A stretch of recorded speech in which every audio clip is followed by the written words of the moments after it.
Hello and welcome back to Everyday Anarchism, the show that finds anarchism, non domination, cooperation, mutual aid in your everyday life.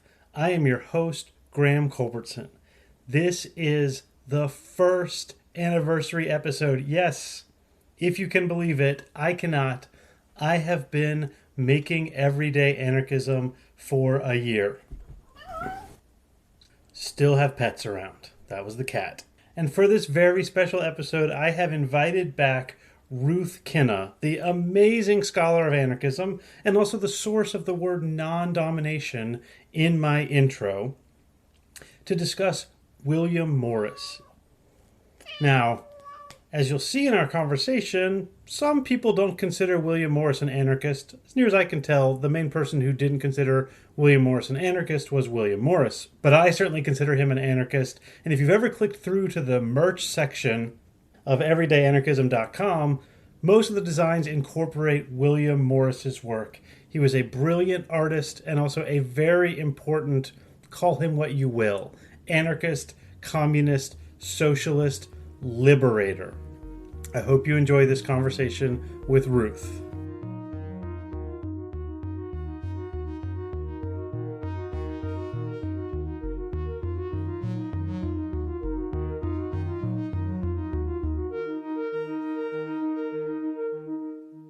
Hello, welcome back to Everyday Anarchism. Welcome back, Ruth Kinna. This is going to be the first anniversary episode. As we're recording this, I've been doing this podcast for about 11 months. It will come out next month.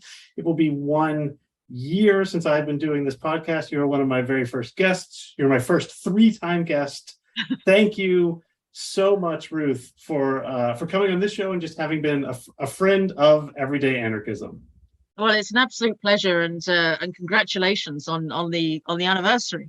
Yes, one year of sitting in my basement talking about anarchism into a microphone, mostly, sometimes by myself, mostly with fantastically interesting people. And as Ruth, as you can see, but as no one else can see, I now am sitting in an office at the University of North Carolina at Chapel Hill, which frankly, I think my unfinished basement might be a nicer space than this office. Let it never be said that those of us in the humanities at research universities are living the life of luxury, because we are not. No, quite right. But there's potential. Oh, sure. We'll call it that. Speaking of the life of luxury, I have brought you here today to talk about William Morris, who is a figure who I have kept somewhat at arm's length, not intentionally, as I've been studying the anarchist movement. And I just thought it would be wonderful to bring him into the fold on this first anniversary. And I'll also say, before we introduce him, the episode that will be airing next week is with an economic historian named Brad DeLong. He is a professor at Berkeley. He served in the Clinton administration working for Larry Summers, and his new book is called Slouching Towards Utopia. And it's essentially the way that we are going to, by hook or by crook, frustratingly make left-wing progress via market mechanisms and then center-left governments of the kind that Brad DeLong worked in, distributing the wealth and knowledge created by market mechanisms. And as you know, one of the people who created this idea is this guy named Edward Bellamy, who wrote this book looking backward in the late 19th century that said essentially what Brad DeLong is saying is, we can have and should have an industrial, scientific, progress-based society, but we've just got to stop giving all of these riches that's created by this great machinery to a few people, and we need to give it to everyone. So that will be next week. This week is William Morris, who wrote his most famous literary work, News from Nowhere, as a response to Bellamy, as a way of saying, wait, we are not slouching towards utopia.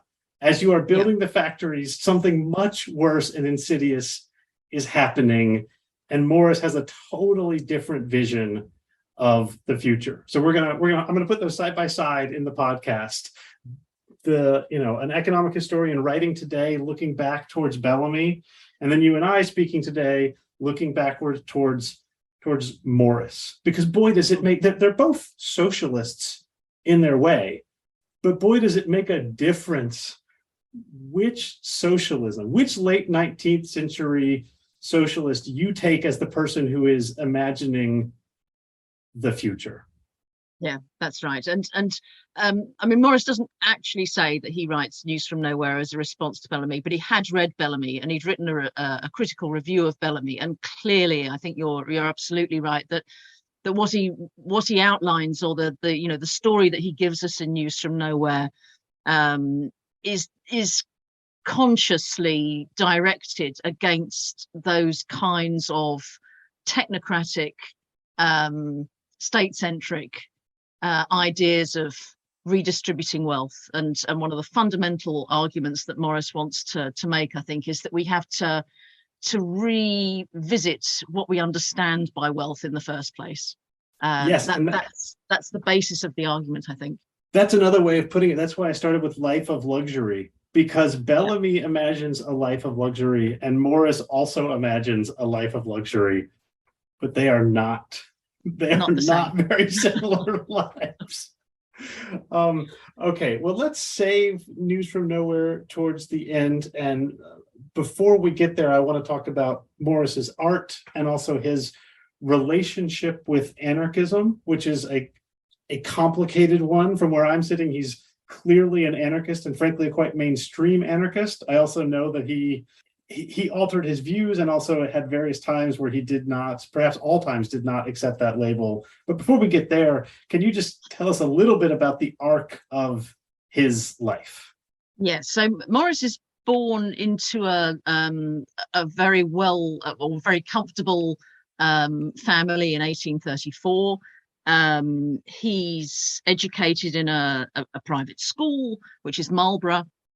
He says, I mean, he has quite an unusual development, I suppose, in terms of sort of being a member of the middle classes, in the sense that, I mean, he goes to school and says that he absolutely learns nothing from it. So he doesn't sort of identify himself, if you like, with that kind of elite class. And what he does learn while he's at school, he says he learns from going out into the countryside and looking at England, looking at nature.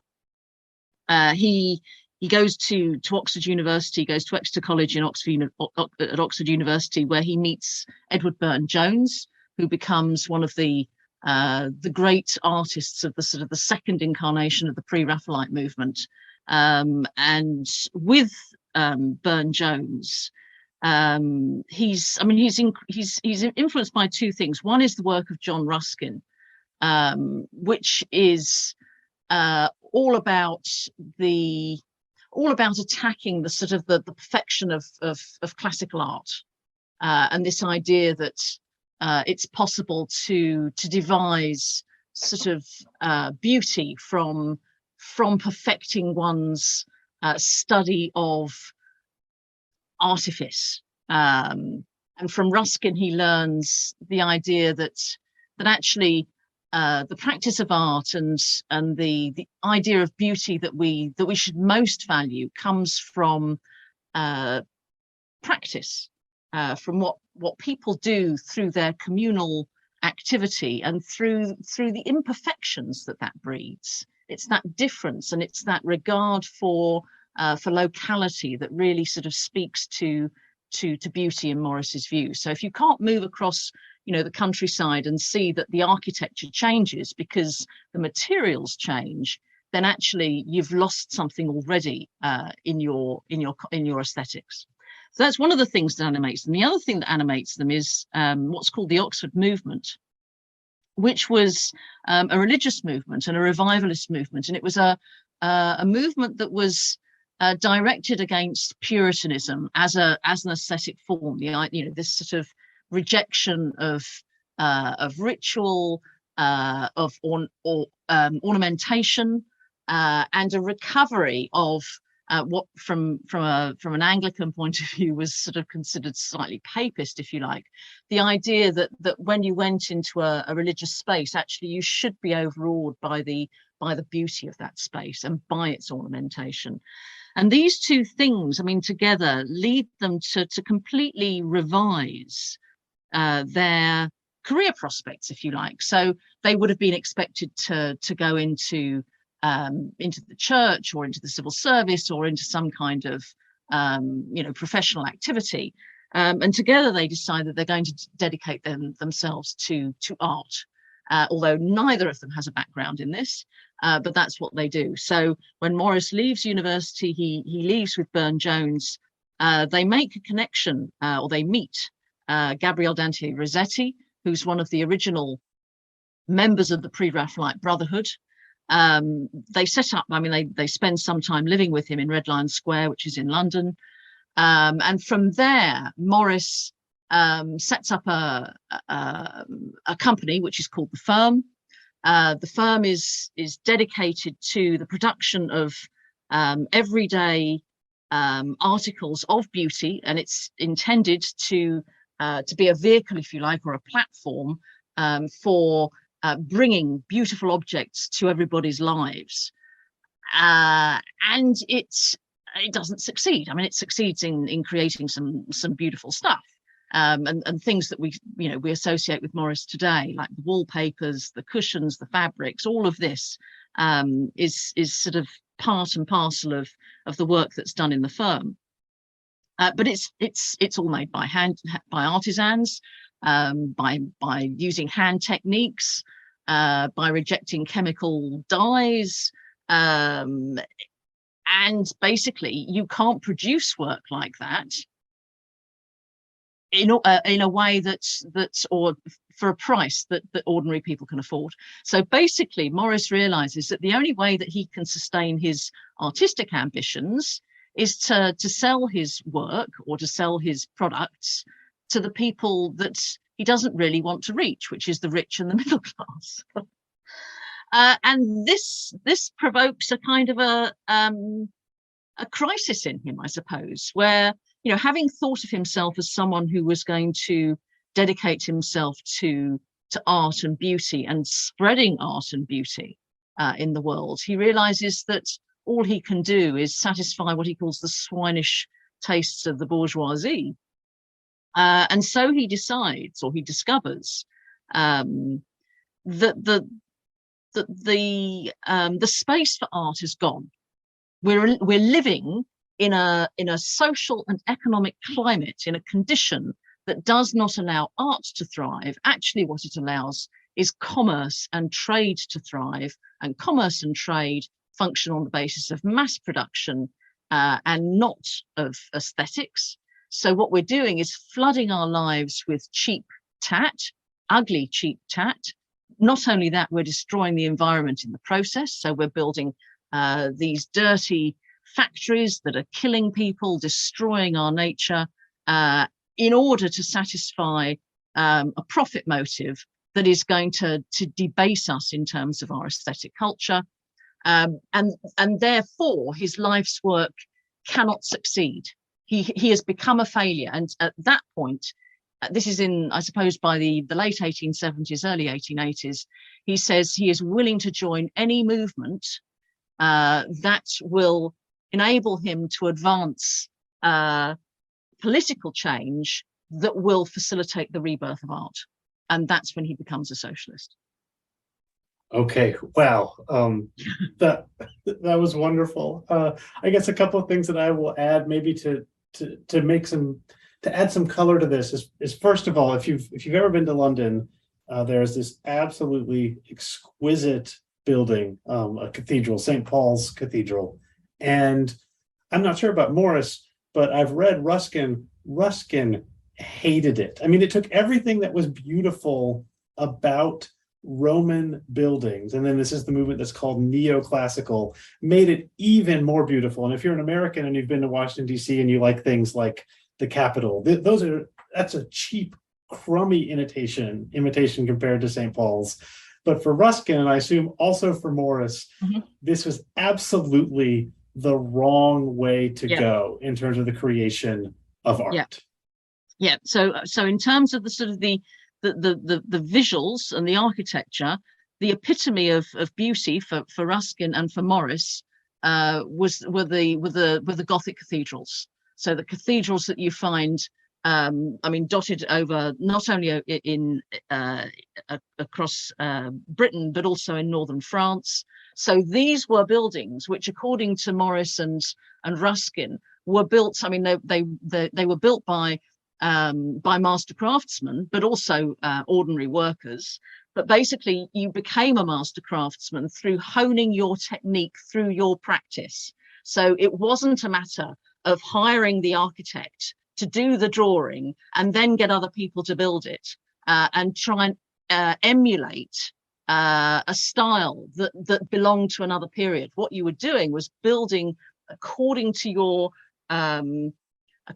spiritual and your environmental within those limits, if you like. And so your art was an expression of your time and your culture and your belief system. And that was what Morris believed had been lost. And St. Paul's Cathedral was, yeah, absolutely an example of a kind of an artificial architecture.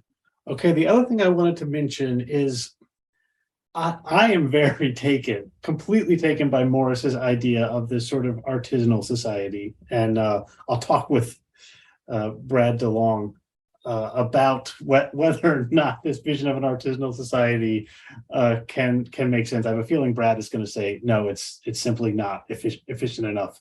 But you will find in someone like Frank Lloyd Wright, who was fairly anarcho-democratic in his vision, but especially if you think about in America, I assume also in the UK, we had this enormous period of machine crafted everything, including the suburbs. And in the 80s and 90s, especially in places like Brooklyn, you started having handcrafted everything, and you started having heirloom tomatoes.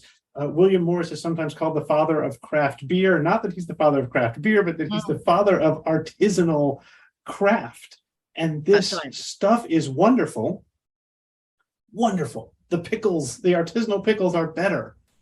And yet, and just like with the houses of Frank Lloyd Wright, they have become a marker of prestige and bourgeois and the 1%. So you can go have delicious, fantastic pickles made by an artisan and drink beer made by an artisan and eat a game hen that was carefully raised by an artisan in an arts and crafts house with William Morris wallpaper. You can live that life. It does exist, and the people who live that life much prefer it to the life that the rest of us are living.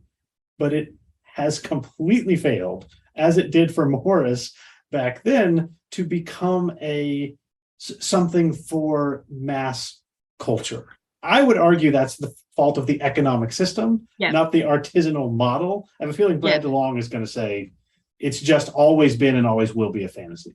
Yeah. So Morris would argue that it didn't fail; it was destroyed, and it may have been. And I think Morris, in the end, did think that the destruction of that kind of craft society, the medieval craft society, was inevitable. So in that sense, he accepts that there's a kind of a materialist history, if you like, which explains why we lost that way of life. But Morris's answer, I think, to that is that it's true that the incompatibility of that model of production lies with production for profit. You can't have the same mode of production and expect to reap the same rewards from it. What you get if you return or if you rekindle a craft society, if you like, is that you have less goods and they last for longer and you cherish them. And the point he makes is one of the things that he becomes is a sort of he becomes a great expert on all sorts of things, but he becomes one of the advisors of the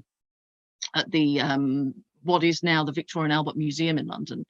And he advises them on their medieval manuscripts, and he's just one of the people who's always sort of called in to look at stuff. And one of the points he makes about the collections that they've got there is a lot of the things that are now kept behind glass and regarded as Yes. a height of giving the incredible sort of value, which were produced by Greeks and Romans and Assyrians and all these other previous ancestral peoples, if you like, was that these were not produced for elites; they were produced for everybody. And Morris's point is that it's not impossible to imagine a society where our everyday wares are produced effectively by hand and by craftspeople, and we're all craftspeople. What's impossible to imagine is that you can sustain that mode of production if you want to keep making profit. That's not right. That's not possible. And that's the contradiction. And the people who do get to have this artisanal lifestyle in one way or another have access to profits. The joke in Brooklyn is trust fund, right? Is they're unlikely to be artisans themselves. They're much more likely to work in the tech industry, thereby taking part in this profit system, and then they take their rewards from the profit system and turn it into an artisanal lifestyle that is for themselves. Yeah. So Morris's position is different. Or I don't want to impute politics to people, but Morris's position as a craftsperson who is turning out these fantastic objects is he recognizes that not everybody is in a position to do this, that the workers, generally speaking, are forced into factories and simply there's no way that they're going to be able to work like he can work. And therefore, his rationale for continuing continuing with the business, if you like, once he becomes a socialism, is that he's going to invest his money, apart from looking after his sick daughter, which is one of his priorities, but he wants to invest his money in a movement that he hopes is going to destroy capitalism.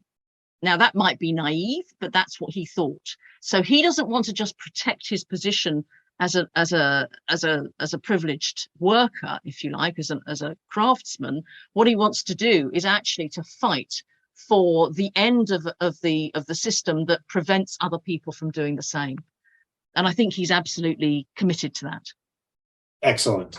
Okay, so I think this can bring us to this can bring us to the questions of whether or not he's an anarchist and whether he's an anarcho-communist, because this is after he becomes a socialist. I know he's in a number of organizations, some of which he leaves and some of which fall apart. I guess I can start by saying, I know he shares the stage with Kropotkin, and recently a book that he inscribed to Lucy Parsons was found. So it's very hard to see him as anything but an anarchist from this moment at this time in 2022. So I'm curious as to how he might or might not be considered an anarchist and what that has to do with his activism. Yeah, so calling Morris an anarchist in the UK is still, deeply controversial. He becomes, having sort of said that he's going to join the first movement that's committed to the destruction of commerce, which is what he calls capitalism. He joins the Social Democratic Federation. It's called then the Democratic Federation, becomes the Social Democratic Federation, which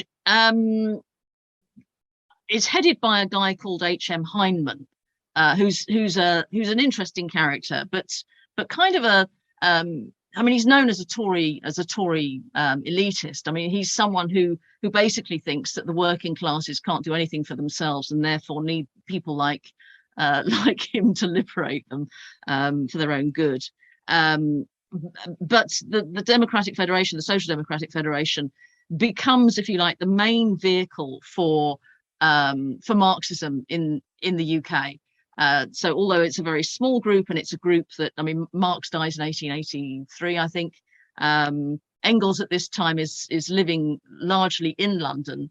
And although he can't stand, pretty much anyone who's involved in the Social Democratic Federation, he recognises that the Social Democratic Federation is the main vehicle for him to use to promote Marxism. So it becomes signed up, if you like, to the politics of eventually the Second International, which is dominated by the German Social Democratic Federation, which is definitely the flag bearer for Marxism in Europe. And as part of that, it commits itself to struggling for revolutionary change by taking power in Parliament. So the idea is that you organise as a political party. This is before all the workers have the suffrage, but you organise as a political party. You fight for the extension of the suffrage in order to take power in Parliament and then destroy it, and then see through socialist transformation. And that the programme that comes with it is basically a programme of nationalisation and of proletarianisation. So you're taking the capitalist system, and what you're doing is you're socialising it, so that you take control of the land, the industry, the agriculture. You put it in the hands of the representatives of the proletariat, and then you come up with a plan to realise distribution according to need, or distribution according to work, then distribution according to need. And Morris looks at this and says, that's not my socialism. Because what I want is not just a change of ownership or the abolition of private enterprise. I want a change in the way we produce things. And taking control of the land and the factories is not going to change the way we produce. It's just going to mean that different people get benefits from it. And he doesn't either trust Parliament. I mean, for Morris, Morris's background is one where politics itself is understood as a kind of a dirty word. Politics means telling lies, seeking your own advantage, trying to outwit the opposition, having no real principle, and just entering into a kind of a competition to dominate. So he's suspicious of parliamentary politics even before he's a socialist. But as a socialist, he simply doesn't believe that taking control of Parliament is going to bring about the change that he wants. So he calls himself an anti-parliamentarian. And because he does that, he finds a natural alliance with the anarchists. It's also true that in the early 1880s, he comes out in 1881, John Most, who at that time he's one of the big figures, or becomes one of the big figures in the American anarchist movement. He's locked up for having supported the assassination of the Tsar in Russia, and he's sent to, I don't know, hard labour. And Morris writes that as far as he's concerned, he's on the side of Most, and that he thought it was a jolly good idea that the Tsar was assassinated too. So that kind of puts him in another kind of space where he's prepared to contemplate as right, as legitimate, the assassination of a tyrant. And of course, that position also becomes associated very strongly with anarchism, as opposed to social democracy. So he kind of has these links, but he never calls himself an anarchist. He becomes personally friendly with Kropotkin. Kropotkin's around for tea at Kelmscott House, which is in Hammersmith in London. He's invited to give lectures there. They're admirers of each other's work. Kropotkin writes an amazing eulogy for Morris when he dies in 1895. But he never commits to anarchism beyond being an anti-parliamentarian. He calls himself a communist, which no one at the time is calling themselves, not until Lenin takes the term in 1917. And towards is Kropotkin not using the term anarchist communism yet? He calls him anarchist communist, but not just communist. Okay. So Morris, in calling himself a communist and not calling himself an anarchist communist, is making a kind of statement, I think. Ruskin had called himself a communist. Right. Although Morris's politics is quite different from Ruskin's. But the other complication is that when Morris leaves the Social Democratic Federation, he sets up his own party, or his own group. It's not a party, which is called the Socialist League. And what happens in the Socialist League is that because of the way that the kind of the international arguments between anarchists and social democrats or Marxists kind of break down, different groups, people are forced to choose, if you like, sides. So in calling himself an anti-parliamentarian and in adopting a particular strategy for change, Morris is kind of indicating that he's taken a side. And this alienates the right wing of his own group. And that group rejoins the Social Democratic Federation, so chooses Marxism, if you like, against him. That tends to even more spotlight Morris as an anarchist. And it also leaves him in a grouping in which he's kind of outflanked by his own left wing, who do call themselves anarchist. And increasingly what happens over the 1880s to the 1890s is that the Socialist League becomes increasingly anarchist in its politics. And that anarchism expresses itself not as a kind of a Kropotkin type of anarchism, but as an insurgent anarchism, which is very much focused on propagandistic acts, assassinations, really bloodthirsty or blood-curdling kind of discourse. And Morris finds this absolutely, I mean, this is no more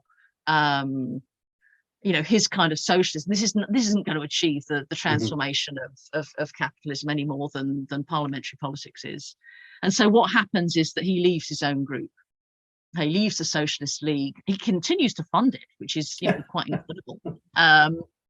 But he sets up what's called the Hammersmith Socialist Society, and eventually, towards the end of his life, he makes a common alliance, if you will, with his former opponents in the Social Democratic Federation, and he comes out definitely against anarchism.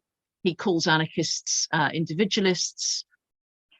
I mean, really extraordinarily, for me, he even accuses Kropotkin of being ultimately an individualist, wow. even though he calls himself a communist. It becomes, I think he becomes quite embittered, if you like, which is not surprising, given what's happened in his own political life. But he never calls himself an anarchist. I think it's tricky to call him an anarchist. I think he's definitely someone who, once you take away all of that sectarian politics, he's clearly someone who wants to think about revolution in terms of a broad social transformation, which puts him in a kind of an anarchist space, I think, and someone who doesn't think that you can just change the leadership in order to bring that about. Okay, I mean, I must admit, I find this very frustrating. In that I think I'm going to stick where I was, which is, it's obvious to me that Morris is an anarchist. to put it another way, and I mean, look, I've seen arguments on social media where anarchist academics argue about whether someone is an anarchist or merely a libertarian socialist. Perhaps, Ruth, because my training does not come from anarchism, that I came through the American tradition of pragmatism, I can't even figure out what the hell that means. I mean, I've looked into it, and as near as I can tell, some libertarian socialists use the term interchangeably with anarchists, and some do not. This in The Soul of Man Under Socialism, Wilde has a phrase where he doesn't use the word anarchism, although Wilde is also, to me, obviously an anarchist, but he says, call it socialism, call it communism, or call it what you will, something like that. So it seems to me, and you can certainly welcome to agree or disagree or defer, and we can get to this with News from Nowhere. There's a grouping of people, Lucy Parsons, Emma Goldman, Tolstoy, Gandhi, Ralph Waldo Emerson, Peter Kropotkin, Oscar Wilde, William Morris, that, again, it seems obvious to me, have more in common with one another than they do with anyone working in any Marxist tradition or anyone working in any Fabian tradition. I probably had to define Fabian for the listeners. I'm not, maybe later. And it seems to me the right word for this this group of people that I've drawn a line around that includes people who claim anarchism, like Kropotkin and Gandhi, or people who somewhat claim anarchism, like Tolstoy, or someone who disavows anarchism, like Morris. I don't see huge differences between them in a way that I can see huge differences between all of those people and Engels. And that just seems... So, I mean, I think it depends what we're wanting to do. So, so if you want to think about a tradition of thought, then I agree. If you want to think about how someone positioned themselves, I suppose because Morris was so deeply involved in this politics, and because he's so careful, particularly in the way he uses words, it's so important to him. I can understand why Morris scholars, if you like, bristle when people say he's an anarchist, because clearly he didn't say it, and he's part of this. So I've got absolutely no objection to thinking about Morris within that tradition of anarchism, but I think it's just a kind of respect that that's not how he called himself, and I think also that the risk of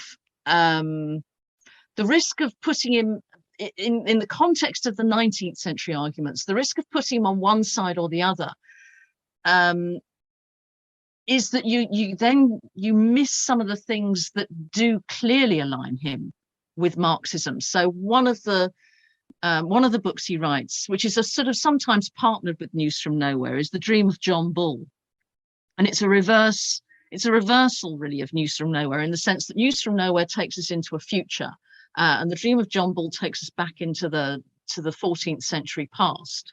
And Morris is a visitor to the Peasants' Revolt, which is a revolt against feudalism and the by the rural workers who want to be free men, and who don't want to be under the ownership of their of being part and parcel of the land, of being serfs effectively.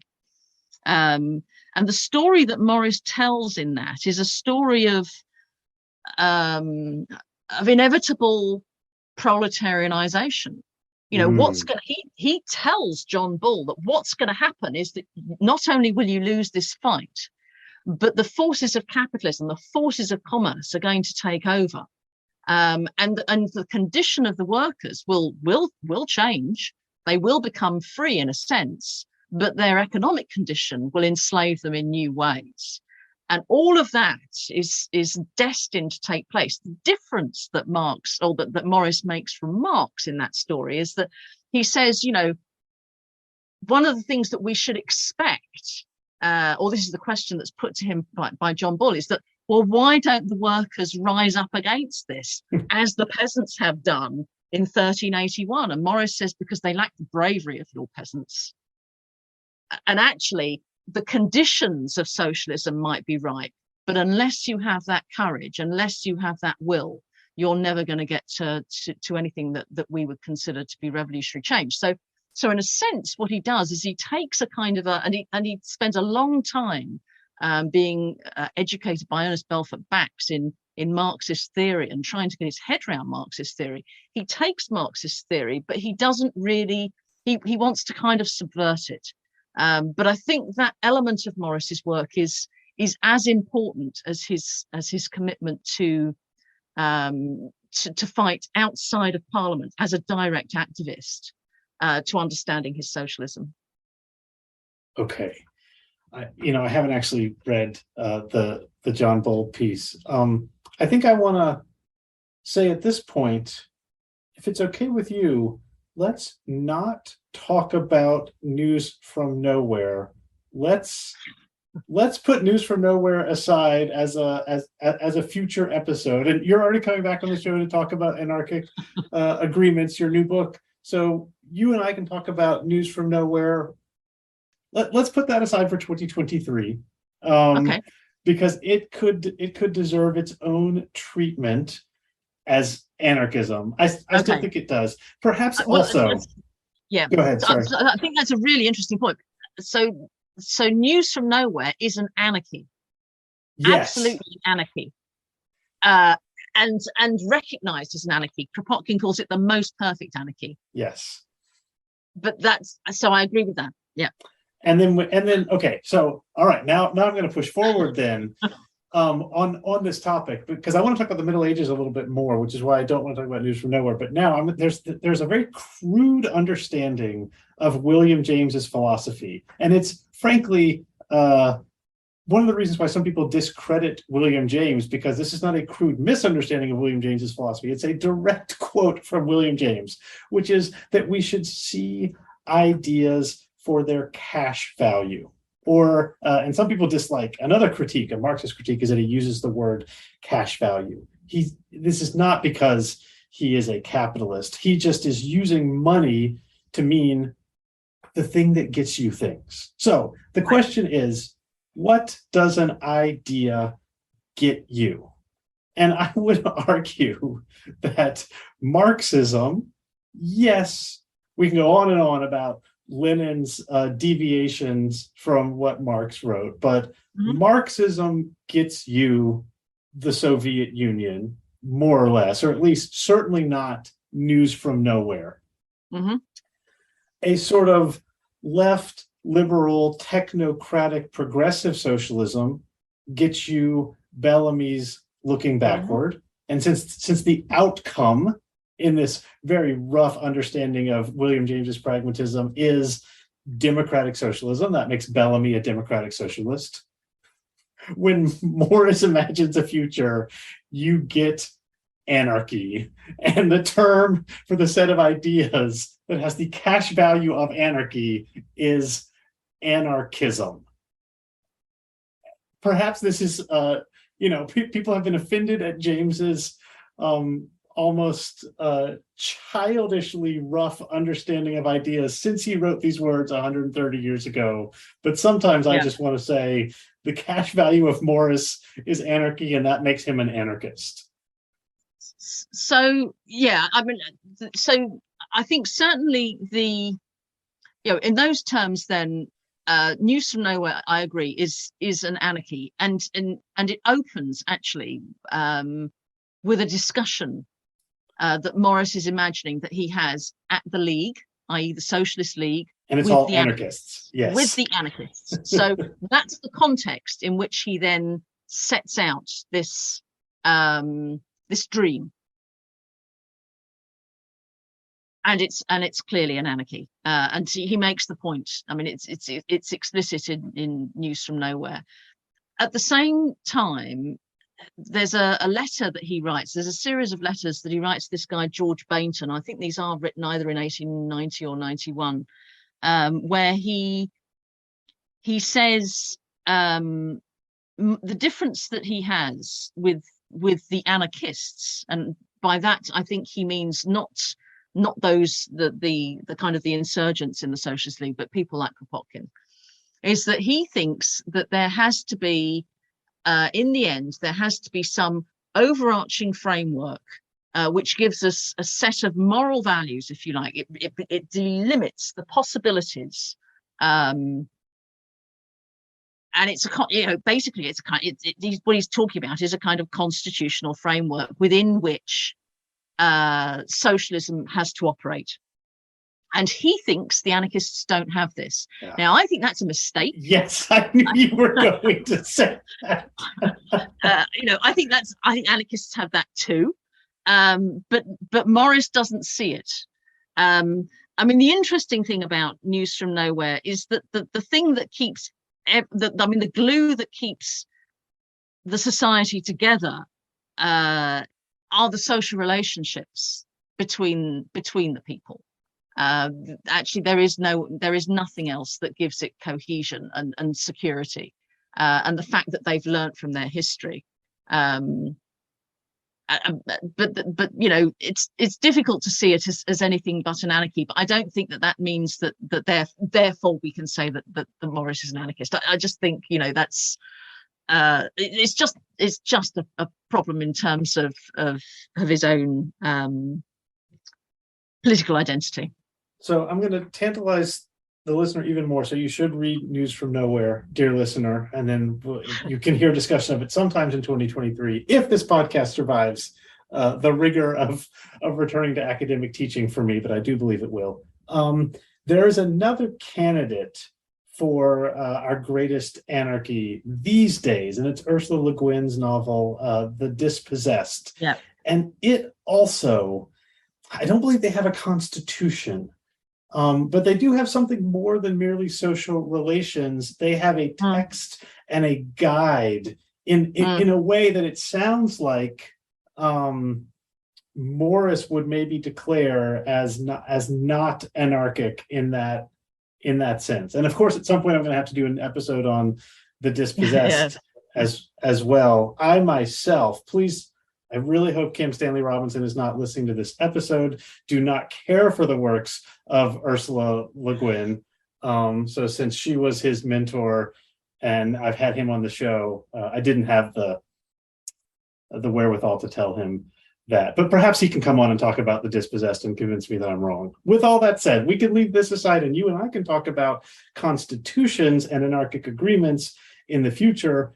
I just want to end by talking about the Middle Ages. This can tie back into Kropotkin, because one of the things, I'll go back to Brad DeLong again.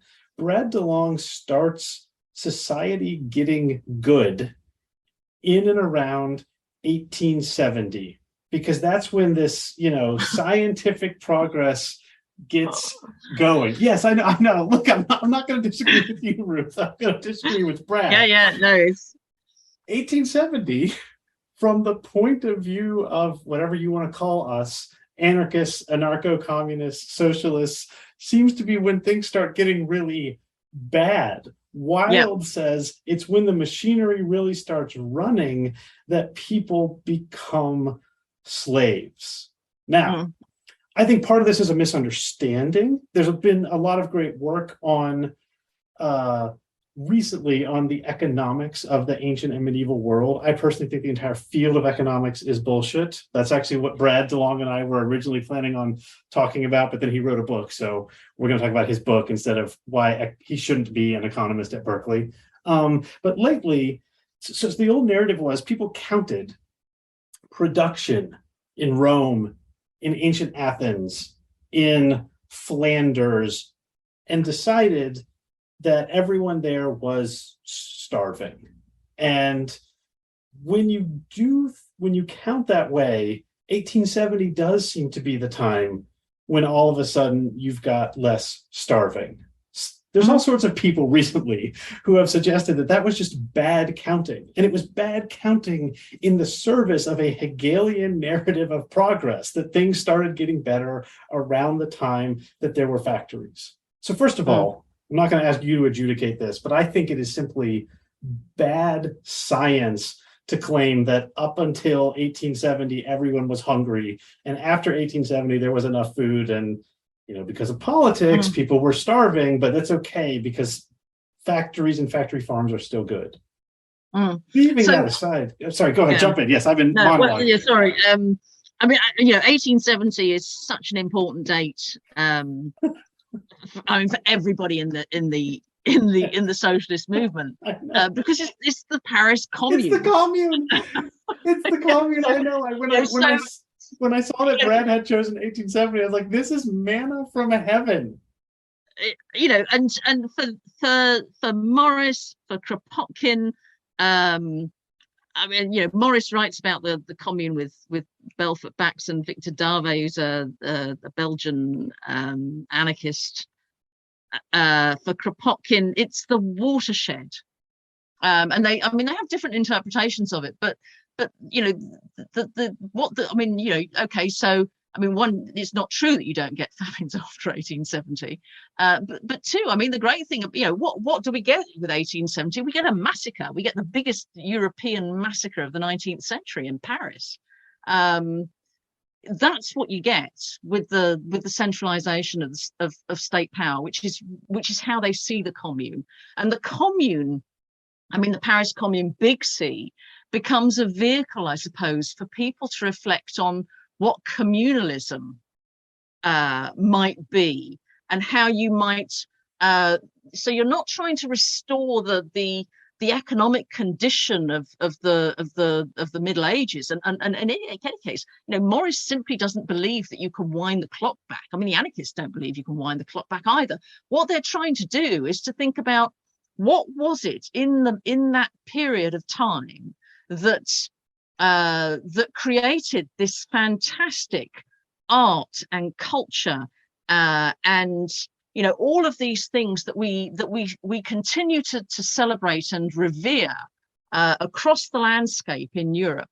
What was it about those times that has been lost, that can be recreated on a more stable and more, I mean, in Kropotkin's terms, if you like, efficient basis, such that you do have a more reliable economy, which will enable people to overcome subsistence living, which is basically, I mean, you want to talk about medievalism, he's seen what it's like in Russia. He knows how peasants live.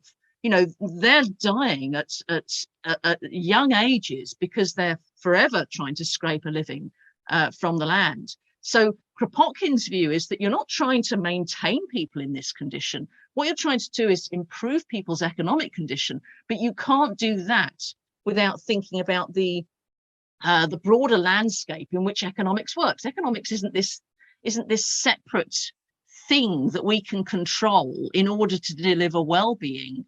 Economics is an attitude to well-being, which requires us to put in to make, to change the way in which we produce and how we share knowledge, and how we value what we produce. And unless we break away from the norms that capitalism imposes on us, all we can do is try and play catch up with the inequalities that system breeds. That's the best that we can hope for. And if we look at the way that capitalism has developed, since 1870, it's not been a great story. Not only in terms of the vast inequalities that exist globally and within our domestic economies, but in terms of the destruction of the environment that Morris and Kropotkin and others were warning about at that time. If we let that system go, what was going to happen? We were going to end up here. That's what they told us. Yes, you're absolutely right. I do want to clarify that, Brad's book is called Slouching Towards Utopia, because he does have a keen eye for all of the horrible things that have happened since 1870, but he is nevertheless willing to place them in a narrative of progress, of unfortunately benighted progress, that certainly Morris and Kropotkin would not be willing to, and I they see 80. I mean, Kropotkin in 1914 is saying, 1870 is the root of this. Yeah. Yes, we've had absolutely. 2 world wars. How many millions died? How many famines have you had? How much killing do you need before you wake up? I mean, it's 1870 is a fantastic moment to pick, actually. Yes, I know. He did me such a favor. Brad did me such a favor choosing it. And then the thing to say is that, there were ways of living in the past, which the commune picks up on, because that is a throwback to the term that used to be used for the governing of Paris. Commune just meant municipality, city government. Yeah. We would say like town council in the US. It would be very weird if people were called town councilians that went out and fought the Versailles government. But that literally, English speakers, that's what it would be. There's a figure, I think, who is similar to Morris in lots of ways, Gropius, who named his arts and crafts society that tried to create beautiful things for the people, Bauhaus, which is the German term for like a craft collective that precisely, as you say, Ruth, would have the name for the people who worked together, not under instruction of an architect, but all built something like the Cathedral of Köln together. It's Bauhaus. That is the future. And Gropius, I mean, Bauhaus made the future in a way that Morris's future looks to us like the past. Bauhaus design is still being used to represent, say, the 23rd century. But Gropius had the same idea as Morris. Bauhaus means the same thing as I'm sorry, I'm rambling. I mean, there are direct links. I mean, the aesthetic is different, but there are direct links. So, I mean, the Viennese secessionists also read Morris. So although they had the same problems, that they couldn't produce, the items they wanted to produce for the audiences that they wanted to reach, and they didn't achieve that transformation of work through labor. That's basically what Morris wanted to do. They have exactly the same idea, and that's that if you discover that you cannot achieve that transformation because of the constraints that capitalism imposes on you, then the lesson is that you must destroy capitalism. not that you give into it, and turn yourself into a specialist, privileged artisan who kind of opts out of that system. No, you have to work for its destruction, and I think that's the real bravery of Morris. For someone who'd come from his comfort, from someone who could easily have just spent his life, making his career, selling his designs. That's not what he does. He calls himself a revolutionary socialist, and he doesn't succeed, but he fights all his life for it. He's a brave man. Oh, absolutely. And when I talked with Mark Bittman about how to fix the food system, and I said, spend less time lobbying the Senate to make a better farm bill and just go to your farmer's market, I think that we can take the same lesson from Morris. Yes, capitalism, or whatever you want to call it, the mode of production we live in needs to be smashed.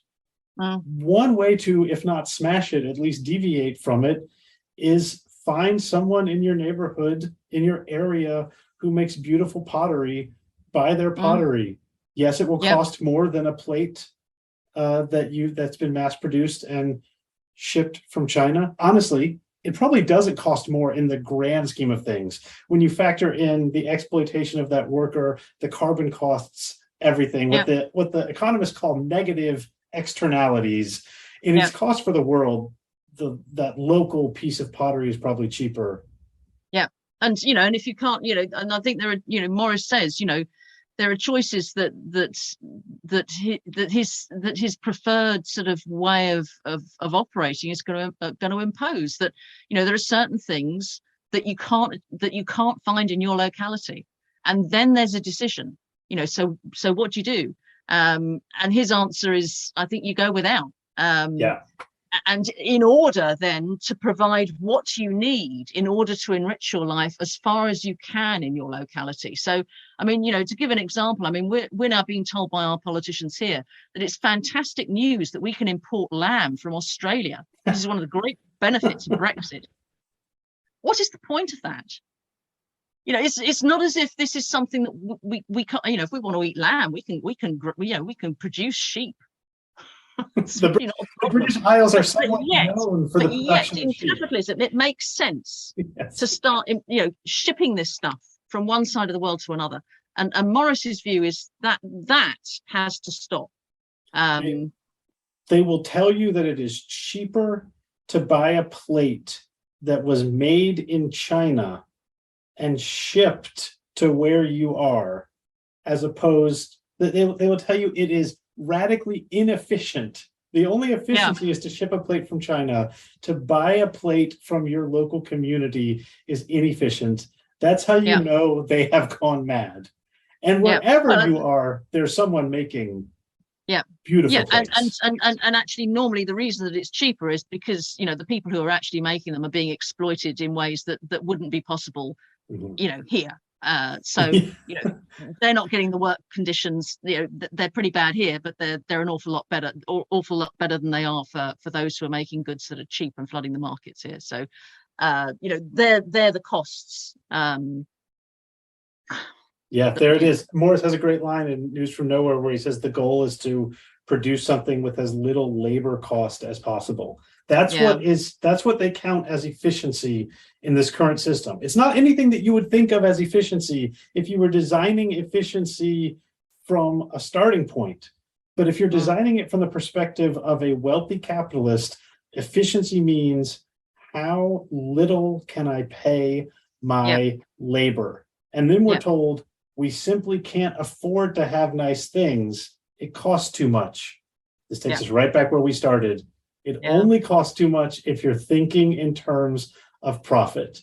If you're Yeah. thinking in terms of human cost and environmental cost, a Mm, beautiful artisanal thing made by someone in your community that you treasure is far cheaper. And yeah. Morris's dream was rewriting the social and economic system to align monetary costs, or Yeah. even, let's say, economic costs with environmental and human Yeah. costs. Yeah.